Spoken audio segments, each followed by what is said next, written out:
Je vais vous lire le chapitre 5 de L'ingénu de Voltaire. L'ingénu amoureux. Il faut avouer que depuis ce baptême et ce dîner, mademoiselle de Saint-Yves souhaita passionnément que monsieur l'évêque la fît encore participante de quelques beaux sacrements avec monsieur Hercule l'ingénu. Cependant, comme elle était bien élevée et fort modeste, elle n'osait convenir tout à fait avec elle-même de ses tendres sentiments. Mais s'il lui échappait un regard, un mot, un geste, une pensée, elle enveloppait tout cela d'un voile de pudeur infiniment aimable. Elle était tendre, vive et sage. Dès que monsieur l'évêque fut parti, l'ingénu et mademoiselle de Saint-Yves se rencontrèrent sans avoir fait réflexion qu'ils se cherchaient. Ils se parlèrent sans avoir imaginé ce qu'ils se diraient. L'ingénu lui dit d'abord qu'il l'aimait de tout son cœur et que la belle Abacaba, dont il avait été fou dans son pays, n'approchait pas d'elle.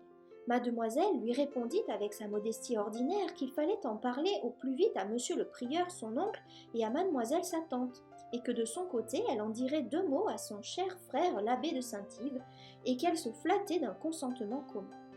L'ingénu lui répondit qu'il n'avait besoin du consentement de personne, qu'il lui paraissait extrêmement ridicule d'aller demander à d'autres ce qu'on devait faire, que quand deux parties sont d'accord, on n'a pas besoin d'un tiers pour les accommoder.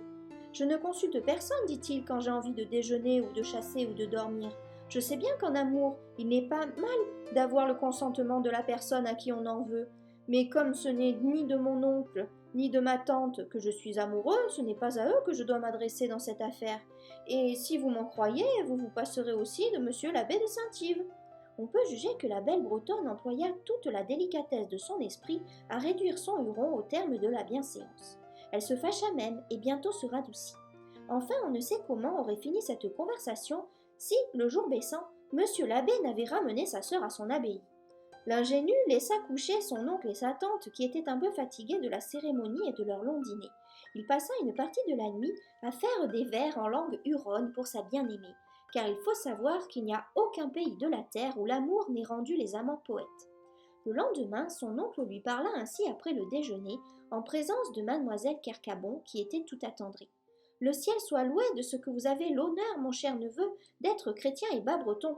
Mais cela ne suffit pas. Je suis un peu sur l'âge, mon frère n'a laissé qu'un petit coin de terre qui est très peu de choses. J'ai un bon prieuré. Si vous voulez seulement vous faire sous-diacre, comme je l'espère, je vous résignerai mon prieuré et vous vivrez fort à votre aise après avoir été la consolation de ma vieillesse. L'ingénu répondit. Mon oncle, grand bien vous fasse, vivez tant que vous pourrez. Je ne sais pas ce que c'est que d'être sous-diacre, ni que de résigner, mais tout me sera bon pourvu que j'ai mademoiselle de Saint-Yves à ma disposition. Eh mon Dieu, mon neveu, que me dites-vous là? Vous aimez donc cette belle demoiselle à la folie? Oui, mon oncle. Hélas, mon neveu, il est impossible que vous l'épousiez. Cela est très possible, mon oncle, car non seulement elle m'a serré la main en me quittant, mais elle m'a promis qu'elle me demanderait en mariage, et assurément je l'épouserai.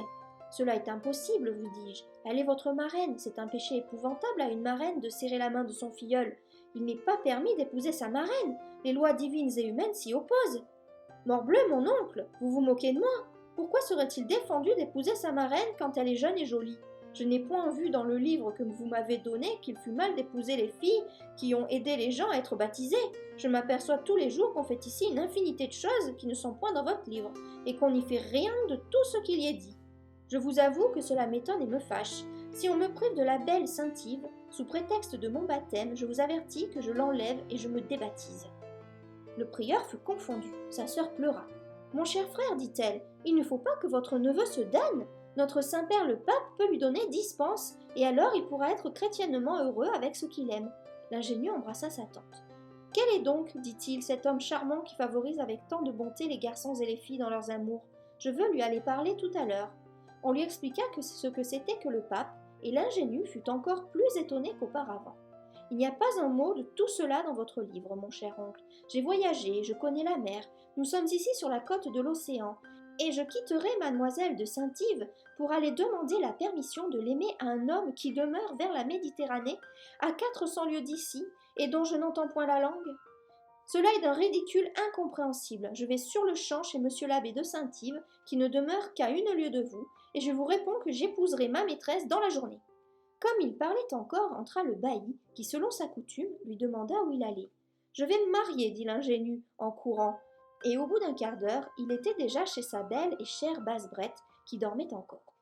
Ah, mon frère, disait mademoiselle de Kercabon au prieur, jamais vous ne ferez un sous-diacre de votre neveu.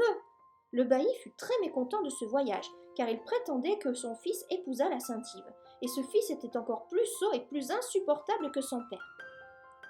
Chapitre 6. L'ingénu court chez sa maîtresse et devient furieux. À peine l'ingénu était arrivé qu'ayant demandé à une vieille servante où était la chambre de sa maîtresse, il avait poussé fortement la porte mal fermée et s'était élancé vers le lit. Mademoiselle de Saint-Yves, se réveillant en sursaut, s'était écriée. « Quoi, c'est vous? Ah, c'est vous? Arrêtez-vous! Que faites-vous » Il avait répondu. « Je vous épouse !»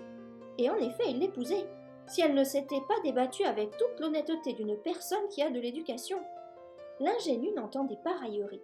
Il trouvait toutes ces façons-là extrêmement impertinentes. Ce n'était pas ainsi qu'en usait mademoiselle Abacaba, ma première maîtresse. Vous n'avez point de probité. Vous m'avez promis mariage et vous ne voulez point faire mariage. C'est manquer aux premières lois de l'honneur. Je vous apprendrai à tenir votre parole et je vous remettrai dans le droit chemin de la vertu. L'ingénu possédait une vertu mâle et intrépide, digne de son patron Hercule, dont on lui avait donné le nom à son baptême. Il allait l'exercer dans toute son étendue lorsqu'au cri perçant de la demoiselle, plus discrètement vertueuse, accourut le sage abbé de Saint-Yves avec sa gouvernante, un vieux domestique dévot et un prêtre de la paroisse. Cette vue modéra le courage de l'assaillant. « Eh mon Dieu, mon cher voisin, lui dit l'abbé, que faites-vous là ?»« Mon devoir, répliqua le jeune homme, je remplis mes promesses qui sont sacrées. » Mademoiselle de Saint-Yves se rajusta en rougissant. On emmena l'ingénu dans un autre appartement. L'abbé lui remontra l'énormité du procédé. L'ingénu se défendit sur les privilèges de la loi naturelle qu'il connaissait parfaitement. L'abbé voulut prouver que la loi positive devait avoir tout l'avantage et que sans les conventions faites entre les hommes, la loi de nature ne serait presque jamais qu'un brigandage naturel. Il faut, lui disait-il, des notaires, des prêtres, des témoins, des contrats, des dispenses. L'ingénu lui répondit par la réflexion que les sauvages ont toujours faite. Vous êtes donc de bien malhonnêtes gens, puisqu'il faut entre vous tant de précautions. L'abbé eut de la peine à résoudre cette difficulté. Il y a, dit-il, je l'avoue, beaucoup d'inconstants et de fripons parmi nous. Et il y en aurait autant chez les Hurons s'ils s'étaient rassemblés dans une grande ville. Mais aussi il y a des âmes sages, honnêtes, éclairées, et ce sont ces hommes-là qui ont fait les lois. Plus on est homme de bien, plus on doit s'y soumettre.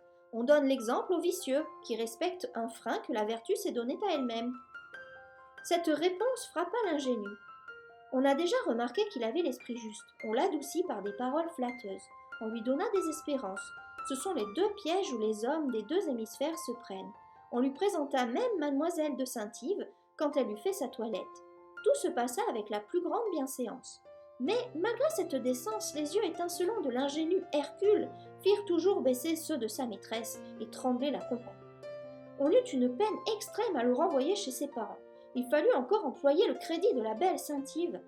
Plus elle sentait son pouvoir sur lui, et plus elle l'aimait. Elle le fit partir, et en fut très affligée. Enfin, quand il fut parti, l'abbé, qui non seulement était le frère très aîné de mademoiselle Saint-Yves, mais qui était aussi son tuteur, prit le parti de soustraire sa pupille aux empressements de cet amant redoutable. Il alla consulter le bailli qui, destinant toujours son fils à la sœur de l'abbé, lui conseilla de mettre la pauvre fille dans une communauté. Ce fut un coup terrible. Une indifférente qu'on mettrait au couvent jetterait les hauts cris. Mais une amante, et une amante aussi sage que tendre, c'était de quoi la mettre au désespoir. L'ingénu, de retour chez le prieur, raconta tout avec sa naïveté ordinaire. Il essuya les mêmes remontrances qui firent quelque effet sur son esprit, et aucun sur ses sens. Mais le lendemain, quand il voulut retourner chez sa belle maîtresse pour raisonner avec elle sur la loi naturelle et sur la loi de convention, monsieur le bailli lui apprit avec une joie insultante qu'elle était dans un couvent. « Eh bien, dit-il, j'irai raisonner dans ce couvent. Cela ne se peut, dit le bailli. Il lui expliqua fort au long ce que c'était qu'un couvent ou un convent, que ce mot venait du latin conventus, qui signifie assemblée, et le Huron ne pouvait comprendre pourquoi il ne pouvait pas être admis dans l'assemblée. Sitôt qu'il fut instruit que cette assemblée était une espèce de prison où l'on tenait les filles renfermées, chose horrible, inconnue chez les Hurons et chez les Anglais, il devint aussi furieux que le fut son patron Hercule lorsque Euryte, roi de Cali, non moins cruel que l'abbé de Saint-Yves, lui refusa la belle Iole, sa fille, non moins belle que la sœur de l'abbé. Il voulait aller mettre le feu au couvent, enlever sa maîtresse ou se brûler avec elle. Mademoiselle de Kercabon, épouvantée, renonçait plus que jamais à toutes les espérances de voir son neveu sous diacre, et disait en pleurant qu'il avait le diable au corps depuis qu'il était baptisé. Vous pouvez recevoir mon analyse complète de cette œuvre en cliquant sur le lien correspondant dans la description en dessous de cette vidéo.